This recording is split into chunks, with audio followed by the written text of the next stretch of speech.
Let's see. There's always a little bit of delay. I'm sure we are live on. We should be live on YouTube. Just a moment. Last time with Grant, we had the same. Not live on LinkedIn for some reason yet. Hmm.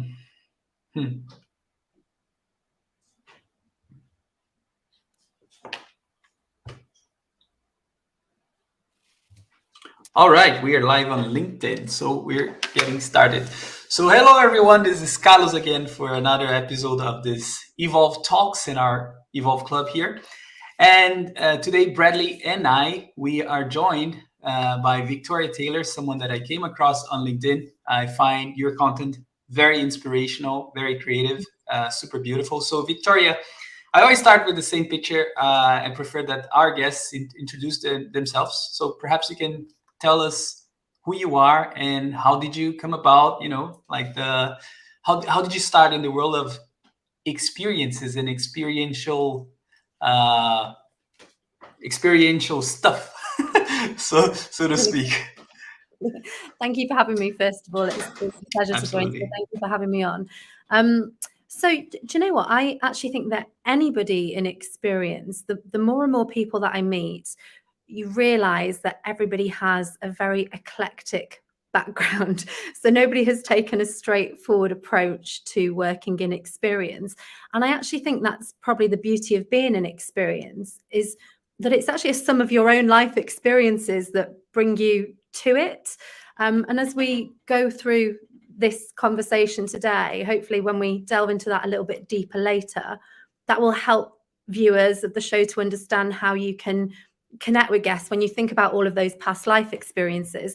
So actually this started from when I was a child, and when my parents would take us to incredible experiences. I had a very fortunate upbringing. I was never short of trying new things and experiences, but I was always taught the value of earning them. So I had a wonderful childhood, a family that were heavily interested in experiences and travel, a sister who is a complete foodie. So we would always go to different restaurants and try different experiences. And, that was kind of like my upbringing. And then I went to university and I studied a media and cultural studies degree. And during that degree, we looked at consumption habits of consumers through the ages. We studied various different eras of shopping in department stores and how different types of media connected with different types of consumers through all of the different eras and decades. And actually, my dissertation, my final piece in university was about travel and how celebrities impacted consumers' travel choices. So actually, even back then, even though I didn't know it, I was kind of building it at that stage. And then following university, I became a travel consultant. I worked for a well-known then brand called the Cooperative Travel, where I was putting together package deals and bespoke packages for guests. And I would be sent to all of the different educationals around the world to go and learn about product. And then I would come back and train the teams on them. So I was very fortunate to go and try wonderful experiences at the likes of Disneyland Paris on different cruise lines. And I really established some great connections within the industry during those days. And then I was able to really delve into the product at that time and learn about travel and learn about how humans interacted with those experiences. And then following that, I went off, I did a few different other things. I worked with brand partnerships, with different companies like Venture Photography. I worked with Yellow Pages for a little while. So I worked in various sort of field sales roles. And then I started my own consultancy, which actually started off more media digital based. So it was around sort of like the digital experience. And then that evolved and evolved and evolved over the years until I ended up back working with hospitality brands. And that kind of digital side then fed into designing real life experiences. So it kind of came a bit full circle back around to that. And then ultimately through various different opportunities and projects that I've worked on, you just grow and grow. And actually now we see this wonderful merge of these different landscapes. We see luxury and hospitality and entertainment merging. And I've worked on some amazing, wonderful things. It's not been like a linear, I don't think you do a degree to this kind of career. It just evolves naturally, right? Absolutely. Careers, I think they're so not linear, for the lack of a better word, and then maybe taking that as so you have your own consulting firm, but on LinkedIn it says also you're a scholar. Is that the correct word in English? Do you teach also at the university? I go back to the university that I graduated from, and I actually lecture the students there. So to help get them ready for the workplace. That isn't the main bulk of my work, but I do that on the side of what I do occasionally when they want me to go back and lecture the students as well. So it's nice because you have that kind of full circle where you go back and you're back in those shoes where, you know, you were on the other side of the desk many years ago, and now you're on the other side of the desk. And actually, it's been really interesting seeing some of those graduates over the last few years go out there and develop their own amazing experiences. You know, some of these graduates are now working with incredible fashion brands. They're doing art in the metaverse and all kinds of things. So it's really wonderful to see that and to see them evolve and move into this world of experience. So, yeah. Really nice. So Victoria, what composes the bulk of your work today? Like, what's a day in your life like? What day are we talking about? So it's different all the time. I travel quite a lot with the work that I do. Last week, for example, I was in Brighton. I was on a whole week design intensive on a wonderful project that we're working on right now that I'll be able to tell you a little bit about later. A lot of my work is advisory and consultancy based. So I work with boards, I work with teams, and I'm brought in to bring about ideas, to brainstorm, to see ideas through from concept through to operational. But I'm very much in that kind of advisory consultancy capacity as opposed to production. There have been times when I get involved with the production side, but that tends to be reaching out to my network to bring them into, either bring an experience to life or working with existing teams to bring it to life. So I'm very much that ideas, market, relating it to the human, relating it to human behavior, thinking about how humans interact with every tiny element to build and design experiences from there. And then we go and get all these people that are far more talented than I am to bring and put things together and bring them to life. So, yeah. I find it super interesting. And so in your role, do you when you're providing your consultancy or advisory services, is it mostly for companies or individuals? How do you split that, if I may ask? Yeah, no, it's been a real mixture. So I work with brands, global brands. I work with boutique companies. I've worked with ultra high net worth individuals and family offices. Yeah. So there's been a real mix. During the pandemic, I had a great time. I was building, and designing concepts for individuals on their yachts. So very different to the hotel side. But I had a field day. I got to play and create and really blue sky think and have a wonderful time. But there you're working with individuals in a very different capacity to if you're working with companies. So what I would say is that I'm pretty fortunate that I've been able to work and communicate at different levels, because if you're working with a brand, it's a very different approach to if you're working with an individual or if you're working with boutique. But for me, the size of brand doesn't come into it, but what does come into it is how different people want to be. So, for me, I count myself quite lucky that I'm able to choose which projects that I want to work on currently. And that's taken a long time to get to that point. But I feel like I'm able to look at something and go, does this really light me on fire? And if the answer is yes, then it's a heck yes. And if the answer is no, then it's a hard no. So yeah, it's a real mix of clients that I work with. I've worked with some incredible brands, some incredible boutiques and individuals as well. And if we ask you about so what you're seeing, because in terms of what is it that your clients, whether they're brands or individuals, what is it that they are trying to provoke today, or to propose in terms of experiences? Because we are seeing, as we were saying, we spoke with Grant, we spoke with Thomas Benton, and in some ways, like, we've been talking a lot about sustainability, right? We're seeing like a trend there. So since you're the brain and you're brainstorming a lot with this, with these folks, I'm interested in listening to some of your ideas, but also what are their preoccupations these days and what's going on. Yeah, so I think, no matter what, in a lot of my focus is on hospitality, as you know, but I think you can translate this to any sector, any brand, any industry in the world. We're living in a really interesting time. So the world is going like this. It's going up and up and up. And attention is going like this. So the world is getting faster. Attention is just going the opposite way. And the world is getting quicker and quicker and quicker to try and keep up with attention, right? Because attention is just so fleeting. So I think probably one of the main wants and desires of brands currently is that first of all, they want to capture that attention, because, ultimately, if you're going to bring any customer to your brand, first and foremost, attention is the first currency, right? Before they spend any kind of money with you, attention is that very first currency, because if you haven't got their attention, then they're not going to do anything else. So attention is that first thing. But then I think it's becoming even more of a challenge, because what we're also seeing as well is this bigger, better, faster, stronger. So somebody comes up with an activation, or whatever that concept is, and then we'll see another one similar, or a little bit bigger, or a little bit brighter, or a little bit bolder, or a little bit more wacky, or whatever it is.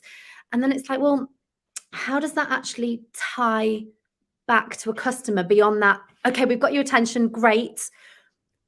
What's that connection between that burst of attention, and then how do we not just translate that to this human being becoming a customer, but how do we keep them there? What does the brand do beyond that attention burst, which everyone's trying to capture? There's a lot of work that needs to go on between there and here to keep that relationship, So it's not just about the bigger, better, brighter, faster, stronger, bigger than everything else. It's about, well, what are those processes then as brands to say, well, actually, what's the human? Like, what does the human feel about this? And for me, if the human isn't at the center of all decision making, then we're starting in the wrong place. Because if we're starting with product, we're thinking about product, which, ultimately as brands, that this is what we do. We think about our product. It's like, let's put our product, whether that's a service-based product or whether that's a product. We're thinking about how we put our product on consumers, guests, whatever sector it is, rather than how are we making that human feel? How does that human feel when they experience us? How do they feel when, okay, yes, they pick up let's take a product, for example. They pick up a product and they touch it. But then what happens when they interact with, if we take a physical retail store, what happens when they interact with the salesperson, the cashier, the person on the door? What happens when they go out of the store and they see an advertisement on a board, and then they go back home and they see the digital footprint online, and then they go back onto the street and there's someone else carrying a carrier bag from the same brand? And does the carrier bag feel consistent with everything else that the brand's doing? So there's just so many different parts of this process that I think that's a real challenge for brands, because I think maybe a lot of the time it ends at that kind of surface level rather than going, and then what, and then what, and then what. So I think we always need to be asking, and then what, Yeah, sorry, Bradley. I promise I'll be quiet after this one, but it's it's so interesting, because in the world of B2B, which is made by humans, like we have this all the time. And the reason why I started Evolve, and I made a video on my Instagram to announce this live today. It's because for me personally, it's very frustrating to see some CMOs, how they look at, they just think about attribution. You need a metric for everything. But I mean, like, I'm talking about someone who's in luxury and hospitality. And I mean, I think there is huge value, because at the end of the day, you're a human being, Bradley's another human being. And I'm sure that people in commerce, they want to know about, these things. And eventually they can talk to you and have you in their community, because it's not just about, humans are complex beings, right? We have emotions, and so I think this is the perfect segue to talk about community, because the way I see the world moving forward, it's more like community based, and there are so many different communities out there, right? So perhaps, and I think that's a big challenge, whether we're speaking about B2C or B2B. But I believe in a world where we have a community where I can bring experts like Victoria and Nevsha, who's going to be talking about mental health, and it's fine. It's fine because it's serving a bigger purpose, right? So I love to hear your take on this. Sure. Yeah, I would. I'm going to relate it a little bit back to hospitality, actually, because really, I actually put a post out about community the other day. And I believe that community is where a lot of hospitality experiences will lie. So I think a big challenge is that we live in moments, which we have to, right? We have to live in moments to capture attention. We have to think about the moment to capture the attention of the guest, the customer, whoever that is. So thinking in moments, and then we plan in decades. So we say in 2025, in 2030, in 2035, this will be the best hospitality brand, or this will be this, or whatever the goal is. It could be retail, whatever it is. But we're not thinking beyond that. So we're thinking, okay, this is where we are. We're living in moments and we're planning in decades. But actually, I believe that we should be thinking in centuries. So I'll give you an example. I've just come back from an incredible hotel. I was in the French Alps called Chalet Mornier. For anybody that loves to ski like I do, I highly recommend it. But the hotel has been around since the 1800s. And they've got this wonderful, wonderful, amazing element to this hotel where it's so powered by community. It's powered by shared interest. So the hotel is exquisite. It's got a Michelin star restaurant. Everything is impeccably designed. But the thing that brings people together there year after year after year is the fact that people either have a love for skiing or a love for hiking. So if you go in the winter, you love to ski. If you go in the summer, you love to hike. And community brings people to that property, right? Or it could be a music festival because they run music festivals there too. But beyond the property, there is something shared, a community interest that brings people together. And when you think about how humans relate to anything in the world, we relate through other humans. So we're having an experience here today between the three of us where me talking at the camera without both of you would be really boring, because it would just be really boring. I'd just be broadcasting. But the fact that we're here as a group together, we're related through each other. So actually, I believe that we need to be thinking beyond premises, physical amenities, swimming pools, 6 stars, 7 stars, whatever it is, and thinking, well, how can we actually cultivate shared interest communities in X resort or X this or X that, where people have something more to come for, because that's then how we plan for centuries, because we know that humans will relate to humans till the end of time. We just need to give them something that's enough to care about. And if they care enough about something, they're going to want to come back for more than a one-time visit or a two-time visit. They're going to want to come back repeatedly because it means more to them. So I actually think in terms of hospitality, community is going to be very powerful in the future of hospitality experiences for the brands that are prepared to embrace it, because I don't think many are right now. And I think there is huge, huge scope to do some really powerful stuff there. Yeah. Thank you, Bradley. Go ahead, man. I Great spoke stuff. a lot. No, that's cool. Victoria, I was just going to kind of touch on what you were just saying about hotels, and I'm trying to relate to it myself. So I, in a similar way to yourself, travel quite extensively, but I don't tend to stick to a chain. I tend to stay at independent hotels because I feel it's more bespoke, more community focused. It tends to be locally positioned, that's kind of been passed down generations. What's your take on big chains in terms of how can they improve their image to demonstrate a more community focus? Yeah, I think that's a really great question. And first of all, I'll say I'm very similar to you. I love boutique properties because they do so many unique and beautiful and wonderful special things.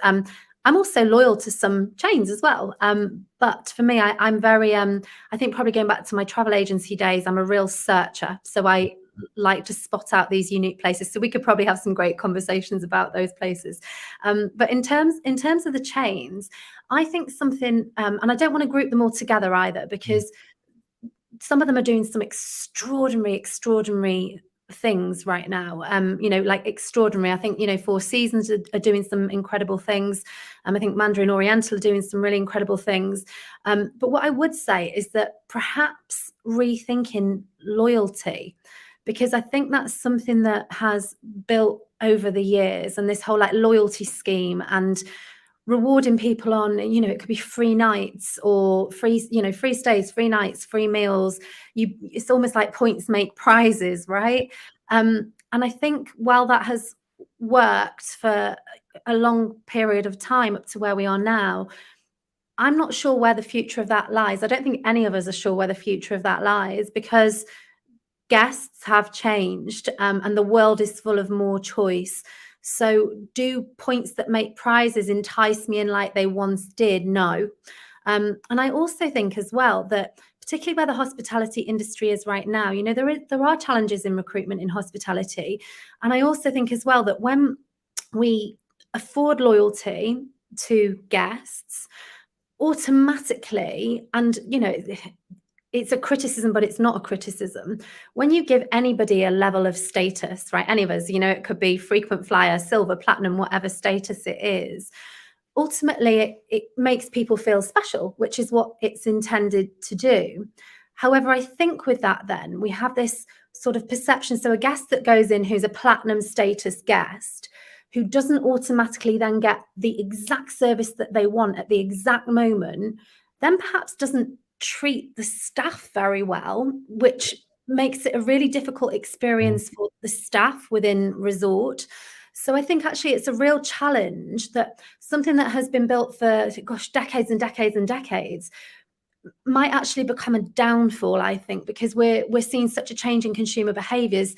So I actually think we maybe need to rethink loyalty and the hierarchy of loyalty schemes into, how can we think about a more fragmented approach so it's more personalized per person, rather than, okay, let's give you a level or an access status along those lines. So I would say think about, personalization, which probably sounds quite generic.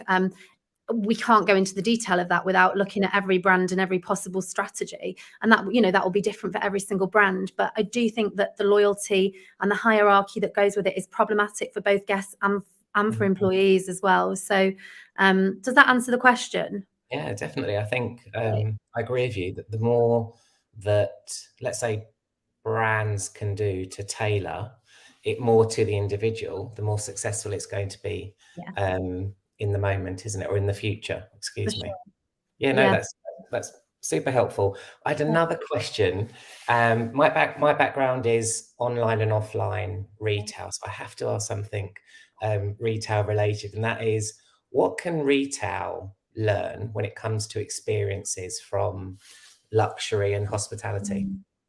Yeah, it's really interesting, isn't it? Because we're seeing this merge right now where retail is having a real heyday, isn't it, right now? We're seeing so many activations and so many different experiential, I don't know how to really term them, but there's so many different experiential happenings going on in the world. But I think, it goes back to the human. And, it's quite transient sometimes, retail, right? So someone comes into a store, they go out of a store, they don't necessarily come back to the store. They might do if they're, an avid, loyal buyer of a particular brand. But I think we need to think of it as like, how do we bring them in and out and make this beautiful dance that makes them want to come back to us rather than they leave the door. It feels too transactional, which it is, because it's retail. You buy a product, you hand over the money, you take it away. But I think it's then, how do we think about that guest and treat them as guests rather than customers? So I'd say, actually, if you can take anything from hospitality, it's like, how can you change that thinking from they're a customer to maybe they're a guest? Yeah. Because if you treat someone as a guest, you're thinking about how you want to bring them back. They're your guest. So sometimes it's just tiny perception shifts. Maybe it's a different use of language. but maybe thinking of customers as guests. I don't know, you could tell me on that one, but I think that could be quite an interesting approach, sort of flipping the switch on it. Yeah, I think some of like the Maisons, if you think about something like Louis Vuitton, they talk about the guest experience, don't they, and guest services. Yeah, So for sure. there certainly is another language that's being used, because even when I think about a customer is over there, but a guest is perhaps with me, if that kind of yeah, so they walk alongside you, don't they? They're there sort of side by side. And I would say as well then, in detail, hospitality is about a million tiny details. Hospitality experience doesn't just become an experience because it's one thing. It's so granular. It's tiny weeny details and tiny connecting of dots. So it's not always about actually the displays or the products. It's about everything that's in between them as well. So I'd maybe say to sort of see those series of moments as these tiny pockets that take guests from, the point where they're purchasing, the point where they're browsing to purchase, and then all these little moments in between. What can feel special at this point? What can feel special at this point? And, to take it beyond that, this is just a transactional thing, Yeah. Mm-hmm. Victoria, maybe, you don't need to mention any brands or companies, but when was the last time a company made you feel special? Do you remember, or that you felt, because that's very particular, I guess, as well, right? Yeah. Are we talking retail or hospitality? What? Anything. I mean. Yeah, I mean, I will say Chalet Monier. So when I went skiing, I will pick on that hotel. There was one particular day where I had gone up the mountain and I'd skied down the wrong side of the mountain. So I ended up in a part of the village that I didn't know. And I rang the hotel and I said, it's Miss Taylor from room blah, blah, blah, blah, blah. I'm here. I don't know where I am. Not sure what's going on. Don't worry, Miss Taylor. Send us your location and we'll come and pick you up in the shuttle bus. Wow. So along they came to pick me up, put my skis on the back. And actually, they had this private transfer that took you from different places around the resort, but it tended to take you to the ski lifts. But they drove to the other side. When they got me back, they put my boots in the boot room, the heated boot room, which we, had every day. I walked into the bar and it was, Miss Taylor, we hear you've had a bit of an ordeal. Here's your favorite cocktail that had been pre-prepared for my return, and it's like, welcome home, So it's things like that where you go, and that was my stupid mistake. That's the whole point. That was my stupid mistake. They didn't need to come and pick me up. They certainly didn't need to make me a cocktail, but they did. And for me, I will remember that and remember it and remember it. And you can bet your life that I will tell everybody about that hotel, because that's just one tiny example of a million moments like that during my stay. So yeah, they were perfect. Yeah. And I think we're talking also about trust, right? Because I'm sure as you work with several interesting people, now they trust you and they say, I'm going there, right? Because someone is referring me to that opportunity. And we talk so much about trust. I mean, Denmark is a very interesting country in that sense, because trust is very much ingrained in the society. They say that if there's a level of trust, apparently Denmark ranks very high in the trust base. João, thanks. It's a friend of mine. They're commenting here on LinkedIn.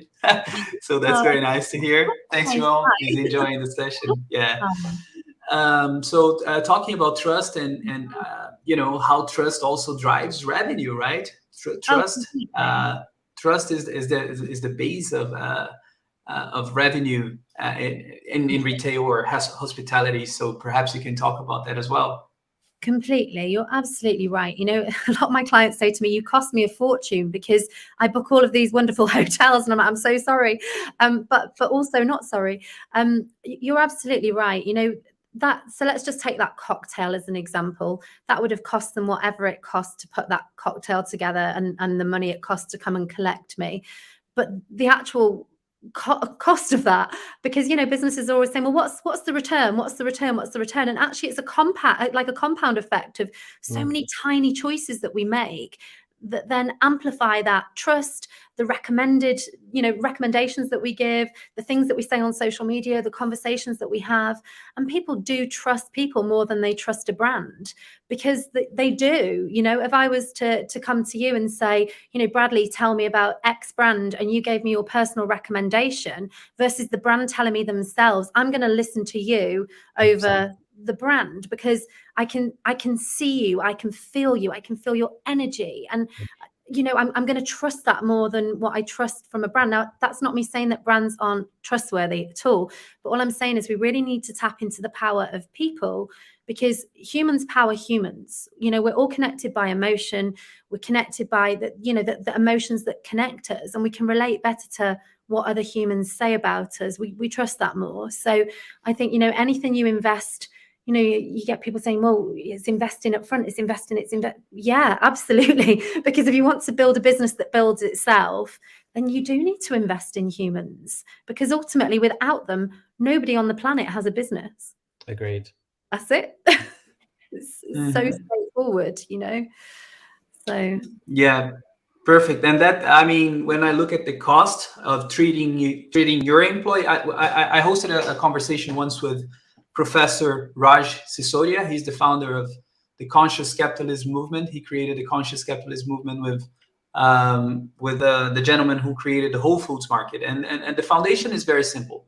You take care of your employees. You don't do any advertisement, and business take care of itself, because you're treating well your employees. Like, people will see that your employees are satisfied, then they treat you well as a guest or customer, as we were speaking, and then you will talk about the business, and that drives revenue, right? So that's very obvious for me. Maybe not so easy to execute, but it is a pardon. Go ahead. No, you're absolutely right. And I think I was getting passionate there when you were saying it. I was like, yes. But you're right. Your employee experience is your customer experience. It's as simple as that. What they experience from you as a company is what your guests will ultimately experience. So, get their experience right, and the rest does follow. There is more to it than that. But ultimately, your employees are your customers, and if you're not treating them like that, then you should be, because they're your first customer. Let's maybe change gears a little bit and talk about LinkedIn. But still, we're talking community. We're speaking about the great work that you do there, and I came across you because of Grant and Nuno, and maybe we can have Nuno here as well. They're great guys. Yeah. So I was talking to Bradley that you guys do such a great work there that it's impossible to go unnoticed. It's so inspirational, and then Grant is sharing his things, and Nuno as well. So perhaps you can talk about LinkedIn and how that has not necessarily been impacting your consulting business, which I'm sure it has positively brought you fruits. But in the sense of building a community, finding great people, exposing your thoughts, I love if you can talk about that. Yeah, sure. So quite right. You've mentioned Grant, Nuno, great guys that create, and they're very consistent every single day. They've banged that drum for a long time, and they put out wonderful inspirational content. I'm perhaps not quite as consistent. I'm not an everyday person on there, but I think with me, for anyone that reads my posts who knows me, you'll know they're quite lengthy. So they're quite long form content. They do have the visual with it, but my work is consultancy. So for me, it's important for me to be able to showcase my thinking, so people know how my brain works, and they can see that. So I do share a lot of my thoughts. I believe, from what I've been taught, I share the good stuff on LinkedIn, and I share the great stuff with my clients. So I do think, if I was advising anybody right now that was coming onto LinkedIn, I'd say don't be afraid to share that good content. I've had people say to me, do you feel like you're giving away too much of your processes. And actually, I don't give away my processes. I get paid for my processes. My content is what comes from my brain, and I actually feel like information should be shared. And I do think, like, don't hold back on information. I love that thumbs up there. But I do think that information should be shared. Ultimately, we're all here and we're all doing what we do, but there's not one of us that's greater than any of us. We can all bring something unique. And I think, for me, I think LinkedIn, as much as I post content on there, I also really enjoy getting involved in conversations on there as well, and learning from other people. So I would see it as like a two, I wouldn't even say two-way, because that then sounds like there's them and you, but it's community. It's very much community. Of course, you get some undesirable behavior on there, like you get on any platform. You get rubbish accounts on there. But there are some amazing, amazing creators and people on the platform. But what I would say, and something that really surprised me, was that I found out that I think it's only 5% of people who are on the platform are active sharing content, which means that there's around 95% of people that don't share on the platform. So that's a huge amount of people on the platform that don't share content. And for me, that's kind of an untapped place of potential, and I think fear does stop people posting. I've had it myself. You think, I'm going to put this out, and I do share a lot of what's in my brain. So for me, when I put something out, I'm like, what if people think my brain's strange? But then I'm like, well, I've built my whole life around this, and this is this is what I do for my business. Some people will like it, some people won't, and that's fine. Exactly. But I just think, like, what's the worst that can happen if you do? And what's the best that can happen if you don't? And I always think along those lines, if you don't, what's the best thing that's going to happen to you? And what's the absolute worst if you do it? And I just think there are so many people sitting on the sidelines who have a voice that could potentially use it. Now, I'm not saying that everybody who has a voice should use it, because maybe you don't want to. But I would love for people to feel more safe on the platform, to feel like they can share their thoughts, because it's a wonderful, wonderful place to grow, to meet people, to make connections, and for work. I've worked on some of the most incredible projects as a result of connecting with people on social platforms. So there's a whole world of opportunity out there, and if you're not sharing your thoughts, then you're not necessarily connecting to the amazing people that you could end up not just doing business with, but changing your life, creating a lifestyle with.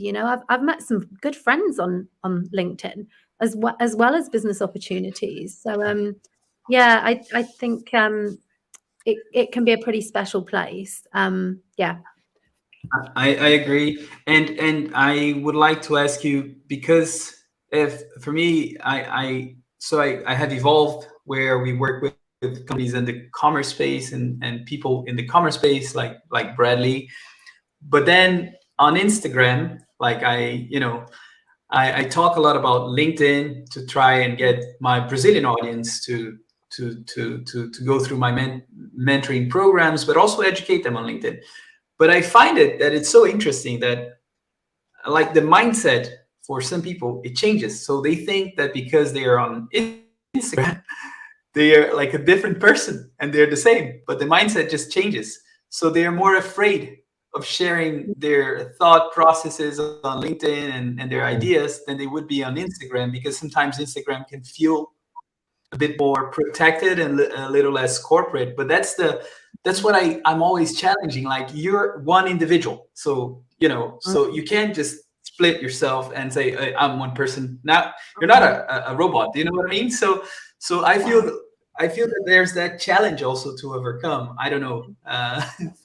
Yeah, I would agree to a certain extent. So, like, LinkedIn for me is where I will share my my thought leadership, and I will share my my thinking, and I don't share my processes, but I share some of my how I come to things. Like, you'll often find that I will share sort of, this happened and this and this, and if you relate it to this kind of theory and this and this and this and this. Whereas Instagram for me is my output. So LinkedIn is my input and Instagram is my output. So what you will see on Instagram is the hotels that I stay in, the places that I go to, the places that, so there's that kind of mix. So yes, same person, different content. But I think you're right. I think there is this perception on LinkedIn that it is very much this, it's full of lots of different people. But humans are humans, that's it. And maybe I don't know. I respect everybody, but titles and hierarchies have never impressed me. How you treat someone as a human being is what impresses me. I don't care if you're the CEO of the biggest brand in the world or the author of however many books. If you're a great person and you treat people well, then that's where the respect comes. So I would say maybe kind of, if you can sort of program your mind to go, do you know what, psychologically, this is a platform full of wonderful people. Some people hold positions at global companies, some people are consultants. It does not matter. Everybody has a part to play in the ecosystem. So I think it's kind of, if anybody is struggling, it's that kind of perception shift to go, do you know what, humans are humans. And the majority of, really, I've worked with, companies where it's been red tape after red tape after red tape and processes, but with the nicest human beings. So there's not that, it's not an awful, scary place. Yes, there's some undesirable behavior on the platform that I've experienced myself, but like, you're better to post on there, I believe, than not, unless of course it's just not for you, and then that's that's perfectly fine too. It's really refreshing to hear. Isn't it, Carlos? It's really refreshing to hear your take on it in terms of and how you treat human beings. It's how we should all behave, isn't it? Ultimately. Oh, completely. I mean, I've held some sales positions before. I was partnerships manager for a previous brand, and I think automatically you get this level of respect attached to a title, and what for? We revolve in a world with humans, and as humans we can do great things with great people to create great outcomes, and that doesn't matter what title you sit behind. So yeah. Super interesting. Victoria, your clients, and I'm asking this because I'm thinking of another client that I have, and I would love to connect you. She's a specialist in breath work. Okay. I do meditation myself. I discovered transcendental meditation in 2019. And she is serving millennials now. And because apparently there's so many millennials under heavy strain and stress and so on. So there's a massive market, if we can say that, for her, to help millennials with breath work and things like that. But your clients are, do you see more millennials in charge, if we can say that, or is it, maybe you can... No, not at all. I think when you're working with hospitality, you're working with people from multiple different. I almost don't like the generational divide. I know it exists in terms of let's categorize somebody because of when they were born, so what they've grown up with, right? So Gen Z have always grown up with mobile phones in their hands and laptops, and they're so used to this. But I actually really don't like the generational divide, because it doesn't let us account for humans and the complex behavior that every single human being has. So I know people from Gen Z who don't have Gen Z behaviors at all, the typical behaviors, at all. So I think actually when we think in generations, which I know we tend to do, and those are the conversations that we have, but it's a challenge, because I do think it does remove that individual human essence. And actually, a lot of the work that I do is around profiling. So if we're working on any kind of experience, I do something called experiential profiling, which isn't anything to do with status, career, income, or anything like that. We take individuals, and this is more applicable really when we're working with ultra high net worth individuals or boutique projects as opposed to larger scale projects, but we're able to then look at and really delve into and understand the behaviors and the past experiences these people have had, because ultimately every experience that we've all had in our lives up to now is what makes us create the meaning with the experience that we're about to have. So we form the opinion of this experience based on all of the experiences that we've had before it. So we don't just compare a hotel experience to another hotel experience. We compare it to every experience we've had in retail, auto, flights, talking to your next door neighbor, talking to the postman, going to the airport, whatever it is. And actually, I think when we look at generations and we, again, make those assumptions rather than thinking, well, actually, these are all very eclectic people that have had a whole bunch of life experiences.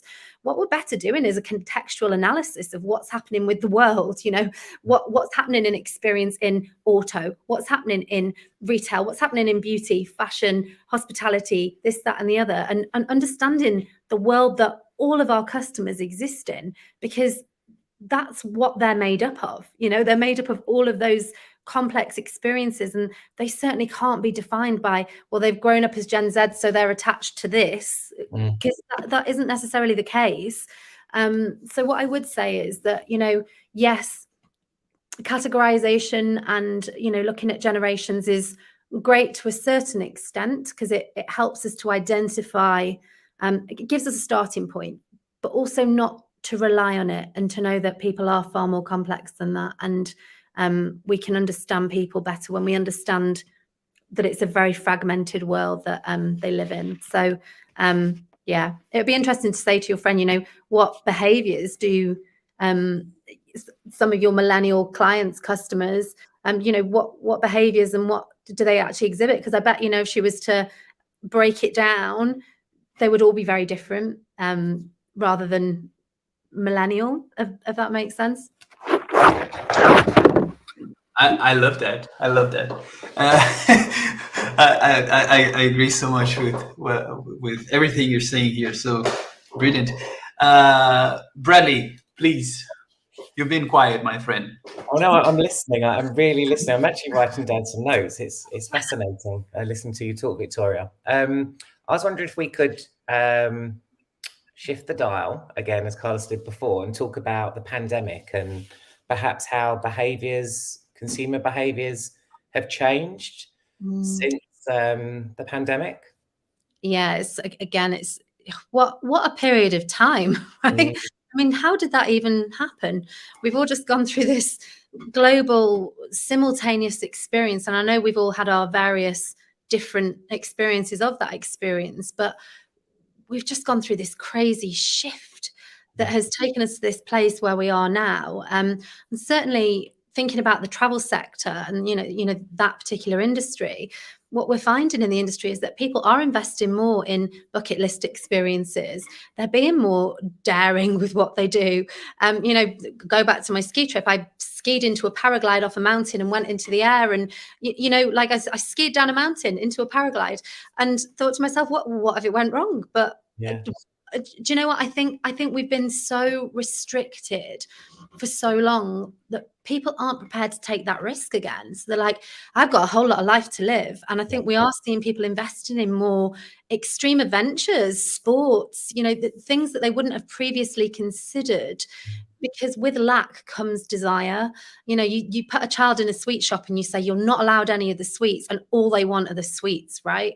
Absolutely. So essentially we've put all these human adults into this sweet shop where they've not been able to eat the sweets for 2 and a bit years, and now everyone wants to eat all the sweets. And more sweets, and different sweets, to go out there and really live, because we've lacked. So now we want to live. And I think that we are seeing more adventure, and we're seeing that through design as well. We're seeing that in the design of spaces and places, and, particularly in luxury, we're seeing quite a shift from this, ostentatious luxury as it was, to more of a, sort of natural barefoot luxury, where people are in these sort of glamping environments and pods. And, to me, a real luxury is sitting in front of a beautiful waterfall in the middle of nature with, that's luxury. And it's that different take on it now. So yeah, I do think there's a big shift in perception. And we look at brands like Four Seasons, and they're a good one to pick on. They've got there's some camps, and there's all kinds of different shifts in product. And we're even seeing that in like the category shifts as well in Airbnb. You know, if you to go onto Airbnb and look at they've got like glamping, unusual places, houseboats, all of these different categories that we've seen evolve because our behaviors have changed, and they're only going to continue to change more. And we're becoming more and more fragmented, and we want more and more different things. But we're pushing our own boundaries because we have had such a period of time where we've not been able to. So grab your skis, grab your snowboards, and go for it. There's a saying here, isn't there, in the UK, and it's I read this a lot on like Instagram: living your best life.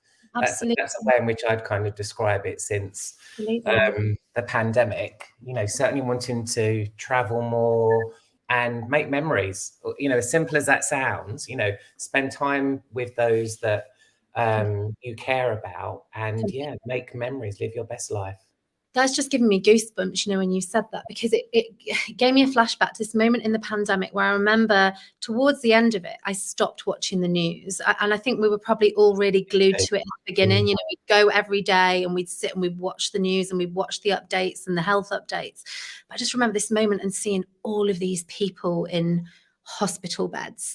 And it really hit me seeing that, you know, really, really sick people.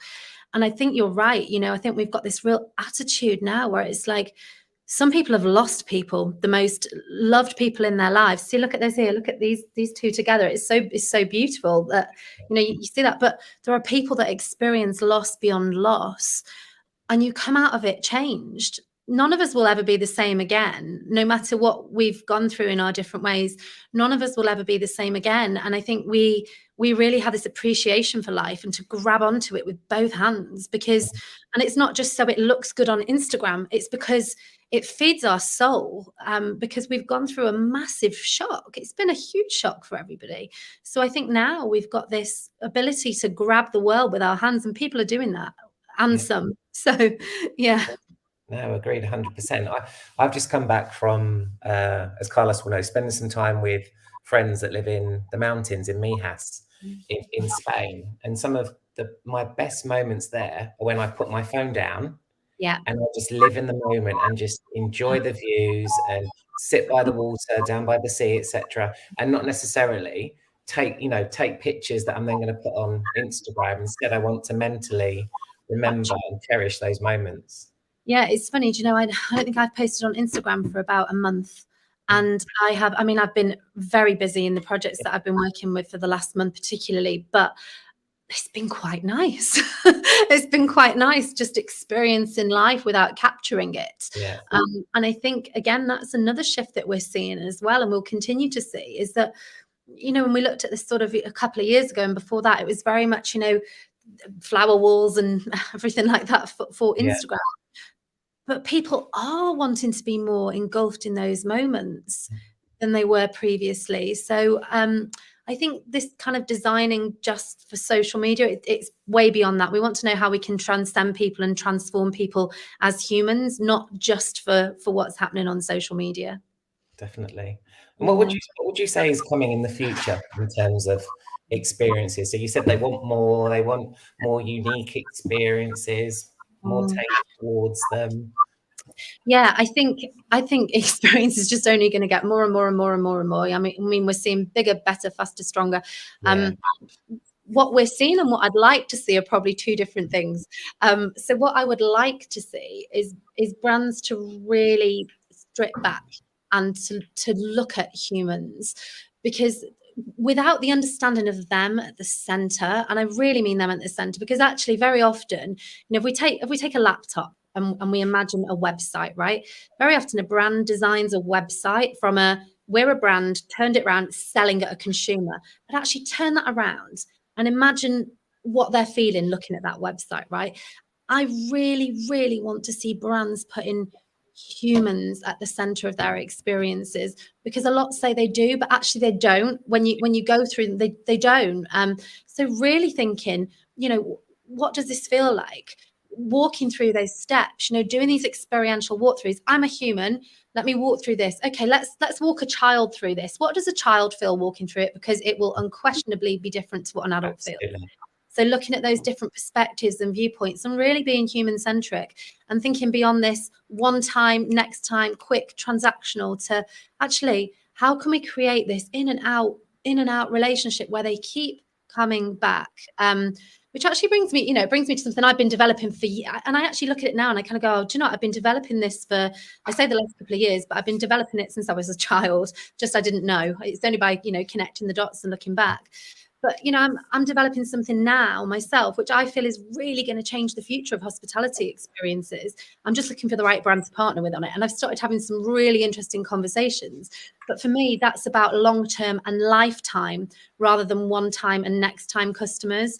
So I hope that experiences look at people for a lifetime rather than just the now and the next, and really think about how we can intersect with various different stages of a human being's life rather than just this transient, they go through them, they have a great time, they're wowed, they go. Yeah, so I would like to see more of that. But what I expect we will see is the bigger, better, faster for a while, until we realize that actually that the bubble's got to burst somewhere, who knows? We will see. Yeah, we'll see. It's exciting though, isn't it, to kind of see how it plays out. Yeah, it is. Exciting times. Great stuff. Thank you. Victoria, that was a brilliant way to really to wrap this up. I thank you very much for your time and for sharing all of these pearls that you shared today. I think we are in the same wavelength in terms of we share the same values, I would say. So fantastic, and I welcome you to my network and to Evolve as well. I have a dream here, and so yeah, I think it's about network. I think it's about friendship. Yesterday I made a post about Bradley. I met him. I actually sent him a message 5 years ago. I was, I had this client that I was working, and it was a technology company, and we couldn't speak. And but then I think a year and a half ago, right, Bradley? When I started with my Evolve project, I sent him a message on LinkedIn, and he was going through a career transition as well. And I say that at Evolve, we transform strangers into friends and friends into allies, and I think it's all about having allies in life, being in the same wavelength, sharing values. And yeah, so I want to thank you. This was amazing. Thank you for having me. I'm really grateful. Thank you. Thank you. Sure thing. One last thing, if people want to know more about your work and how they can find you and hire you, and Cool. Yeah, I'd say the best thing to do is to go onto my LinkedIn so you can see my thinking, because I share my thinking. I'm going to say every day. I don't share every day. I share maybe sort of every other day. You'll see my thinking on there. And to pick up the phone and have a conversation with me. You can send an email through my website, and then to get on one of these calls, and that's how we start. That's the way. Good stuff. That was great. Perfect. So that's it, folks. Until next time. Thank you very much. Thank you. Thanks. Ciao. Thank you. I'll just end the broadcast now.